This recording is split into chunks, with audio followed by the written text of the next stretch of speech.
अखंड ज्योति दिसंबर 2021।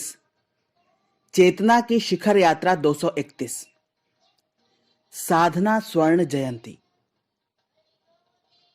विगत अंक में आपने पढ़ा कि सन 1975 की गीता जयंती के अवसर पर पूज्य गुरुदेव द्वारा 1 लाख गायत्री साधकों के माध्यम से विशिष्ट साधना के प्रयोग को कराए जाने की घोषणा की गई। हिमालय के दिव्य सत्ता के परोक्ष निर्देशन व पूज्यवर के प्रत्यक्ष सानिध्य में वसंत पर्व से आरंभ होने वाली इस पुरस्चरण साधना की समुचित जानकारी अखंड ज्योति में भी प्रकाशित हुई। उत्साही व निष्ठावान साधकों में पश्चिम बंगाल के कृष्णानंद चट्टोपाध्याय, जिन्होंने पूज्यवर के निर्देशन में प्राण प्रत्यावर्तन साधना को हाल ही में सफलतापूर्वक संपन्न किया था, उन्हें एक विलक्षण घटना का साक्षी बनने का सुअवसर प्राप्त हुआ। अपने घर के निकट अवस्थित एक मंदिर में कुछ लोगों के मध्य संत समुदायों में उपस्थित ईश्वरीय गुणों को लेकर की जा रही चर्चा ने बहस का रूप ले लिया, किंतु तभी किसी अज्ञात साधु द्वारा उस बीच हस्तक्षेप हुआ। महापुरुषों एवं संतों के माध्यम से ईश्वरीय संदेशों के प्राकट्य की बात को समर्थन देते वह उस तथ्य को बड़े ही प्रभावी ढंग से प्रस्तुत करते हुए साधु ने वहां उपस्थित लोगों का समाधान किया। आइए सुनते हैं इसके आगे का विवरण। साधुओं से चर्चा कर रहे उन साधु ने दिगंबर सन्यासी को प्रणाम किया। उनके देखा देखी दूसरे साधकों या सत्संगियों ने भी प्रणाम किया। दिगंबर सन्यासी ने कोई भी अभिव्यक्ति दिए बिना उन साधकों का अभिवादन स्वीकार किया और बोले, यहां उपस्थित साधकों में से कितने लोग भजन पूजन करते हैं? सुनकर 4 व्यक्तियों ने हाथ उठाए। कृष्णानंद ने भी हाथ उठाया। उन दिगंबर साधु ने कृष्णानंद को इंगित कर कहा, तुम अपने हाथ नीचे कर लो, तुम भजन पूजन नहीं कर रहे हो, वृथा ही हाथ उठा दिए। इस पर वहां मौजूद साधकों में से कुछ को हंसी आ गई। सन्यासी ने उन लोगों के हंसने पर कुछ नहीं कहा। इस पर कृष्णानंद ने कहा, मगर प्रभु, मैं तो कई वर्षों से प्रातःकाल उठकर नियमित उपासना करता हूं। मैंने अपने गुरु से दीक्षा लेने के बाद उनसे उपासना का विधान सीखा है, उसी का अभ्यास कर रहा हूं। यह सुनकर दिगंबर सन्यासी ने कहा, लेकिन यह घोषणा करना जरूरी नहीं है कि तुम भजन पूजन करते हो। तुम्हें तो तुम्हारे गुरु ने इसके लिए चुना है। जब उन्होंने स्वयं चुना है तो तुम्हारे करने या नहीं करने का कोई अर्थ नहीं है। मैंने तो अनायास ही भजन पूजन करने वालों के बारे में पूछा था। इसके बाद दिगंबर सन्यासी ने साधना, सिद्धि, साधु संतों की दिव्य क्षमताओं और ईश्वरीय गुणों के बारे में क्या कहा क्या नहीं, कृष्णानंद को कुछ नहीं सुनाई दिया। वह दिगंबर योगी के एक वक्तव्य को सुनकर ही अपने पथ प्रदर्शक के स्मृति में उनके गुणों और भावों में खो गया। गीता जयंती पर साधना स्वर्ण जयंती की घोषणा के करीब 2 माह बाद कहा गया था कि इस श्रृंखला में 1 लाख साधकों की संख्या पूरी होने के बाद नए साधकों का समावेश नहीं किया जाएगा। उन साधकों का चुनाव वसंत पंचमी से पहले ही कर लिया जाएगा। संख्या पूरी होने के बाद अन्य इतने लोग भी यह साधना क्रम अपना सकते हैं, लेकिन विशेष संरक्षण और अनुदान प्राप्त करने के लिए उन्हें प्रतीक्षा करनी होगी।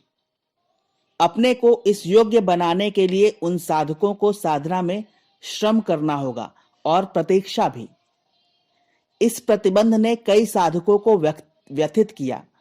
उनकी शिकायत थी कि इस अवसर से उन्हें क्यों वंचित किया जा रहा है। शिकायत करते हुए उन परिजनों ने वंदनीय माता जी को पत्र लिखे। उनसे भेंट का अवसर मिलने पर कहा भी सही।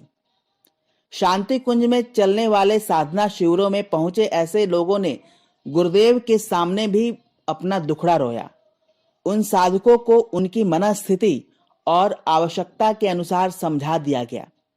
लेकिन ऐसे साधक भी थे जिनकी आंतरिक स्थिति विकसित थी। नहीं चुने जाने का कोई कारण नहीं था, लेकिन उन्हें स्वर्ण जयंती साधना मंडली में नहीं चुना गया।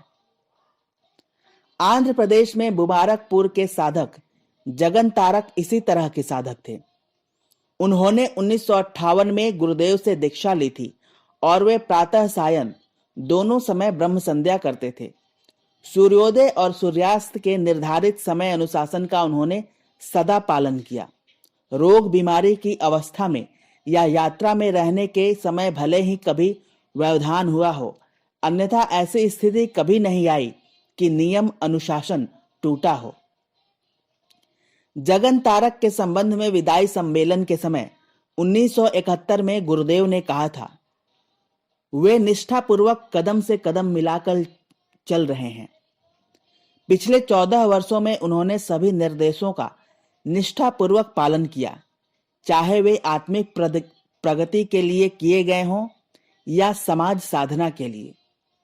गुरुदेव ने विदाई सम्मेलन से कुछ ही समय पूर्व बुलाए गए परामर्श शिविरों में जगन तारक को आगे चलकर नई जिम्मेदारियां उठाने के लिए कहा था। जगन ने अपने लिए साधना उपासना की दृष्टि से विशेष निर्देश मांगे थे, तो गुरुदेव ने आश्वासन दिया कि अभी इसकी आवश्यकता नहीं है। जरूरी होने पर वे कहेंगे।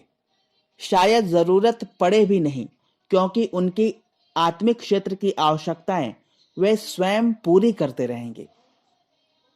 जहां तक जगन तारक की आत्मिक प्रगति का प्रश्न है, गुरुदेव उससे संतुष्ट हैं।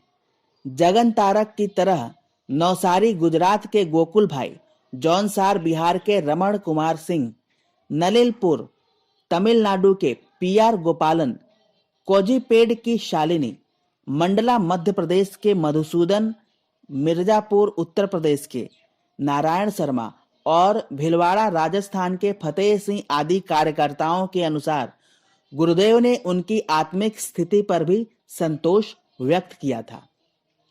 यह बात पत्रों, निजी चर्चाओं और उन क्षेत्रों या क्षेत्रीय कार्यकर्ताओं की गोष्ठियों में उन्होंने कही भी थी।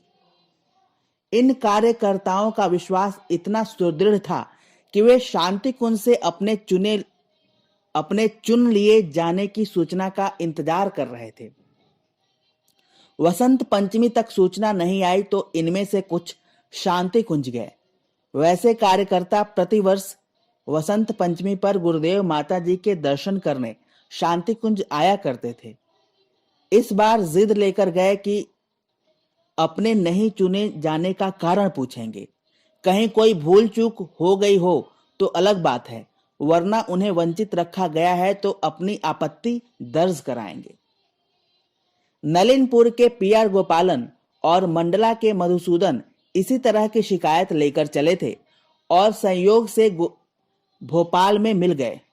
दोनों ने तमिलनाडु एक्सप्रेस का टिकट लिया था। वे एक ही कंपार्टमेंट में थे। दोनों की बर्थ अलग अलग थी। कंपार्टमेंट में चहलकदमी करते हुए पता चला कि दोनों गुरु भाई हैं, तो सहयात्रियों से निवेदन कर बर्थ की अदला बदली कर ली और पास पास आ गए। आपस में बातचीत करते हुए दोनों में आत्मीयता के तार जुड़ गए।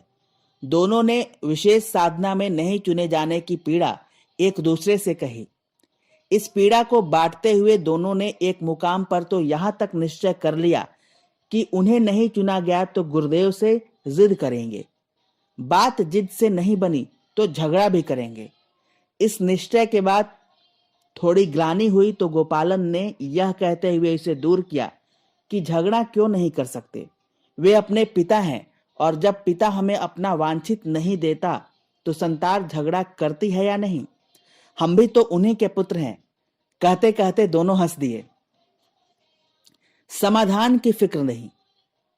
वसंत पंचमी पर अपनी इस तरह की शिकायतें लेकर आए परिजनों की संख्या का अनुमान लगाना कठिन था। उन परिजनों ने अपनी व्यथा किसी से कही सुनी तो थी नहीं। इक्का दुक्का ही थे जिनने मन की बात अपने आत्मीय बने परिजनों से कही।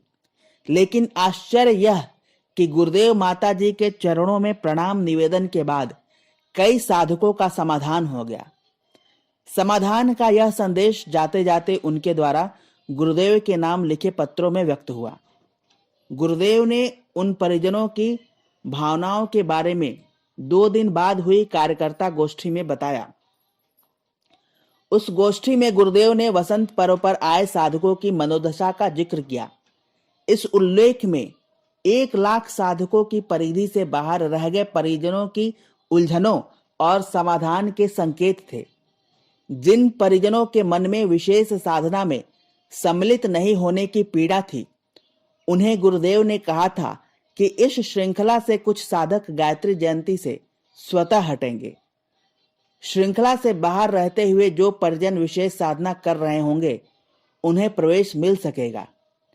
छोड़ दिए गए साधकों में कुछ ऐसे भी थे जिन्हें स्थानीय मंडलियों के लिए स्थानीय आयोजनों की व्यवस्था संभालनी थी। जहां जहां भी मंडलियां बनी, वहां वहां 4 दिवसीय साधना सत्र लगाए जाने थे। इन सत्रों की व्यवस्था का काम विशिष्ट दायित्व के लिए सुरक्षित कार्यकर्ताओं को देखना था। उन 4 दिवसीय साधना सत्रों में शांति कुंज हरिद्वार से एक प्रतिनिधि भेजने का निश्चय किया था। इतनी जानकारी देने के बाद गुरुदेव ने कार्यकर्ताओं से कहा कि साधना मंडली के सदस्यों को क्या समाधान दिए गए हैं, इस बारे में आश्रम के कार्यकर्ताओं को ज्यादा सोचने की जरूरत नहीं है। उन्हें तो अपने आप को इसके लिए तैयार करना है कि वे साधना मंडलियों के जहां भी स्थानीय शिविर हों, वहां जाने और शिविरों को संचालित करने के लिए अपने आप को साधें। उन साधकों के लिए निर्धारित साधना क्रम स्वयं अपनाएं और आश्रम व्यवस्था में अपने जिम्मे जो काम हो, उसे निष्ठापूर्वक करते चलें। क्रमशः